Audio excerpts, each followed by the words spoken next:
All right, forget just New York City. Is this enough to make small businesses start getting nervous in every city? New York Mayor Bill de Blasio announcing big changes in the city's paid sick leave law. At least his goal is to do that. He wants to revise it so that businesses with as few as 5 workers now have to give workers at least 5 sick days.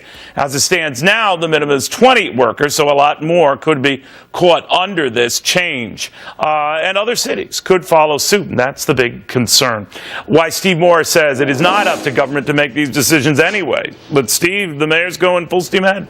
He sure is, and you know, these policies may sound familiar. They're very much like what happens in Europe, where they basically treat businesses like they're social welfare agencies. If somebody gets sick, you know, we feel bad about it. If they get injured, we feel bad about it. But the question is, Neil, should the burden of paying for that be on the backs of small businesses? I calculated this one change would cost small businesses in the city of New York about $50 million, and small businesses don't have that kind of money. All right, now the argument for it is that you get more bang for the buck in terms of employee morale, and it improves a good sense of payback for the boss, and boss is being understanding, blah, blah, blah. What do you make of that?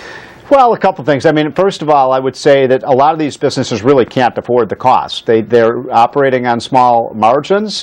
They're sick of being treated like ATM machines. And some businesses will move out of the city. They'll move somewhere else that is more business friendly. Others just may go out of business, not just because of this, Neil. I mean, this is a new administration that's taking over that is hostile to business. They want to raise tax rates. They want to raise the regulatory costs of these businesses. And I would say this, Neil, you know this. New York City is famous and rich because it is the financial capital of the world. And when you look at all these new regulations, all of these new taxes on capital, you wonder how long New York City can keep that standing.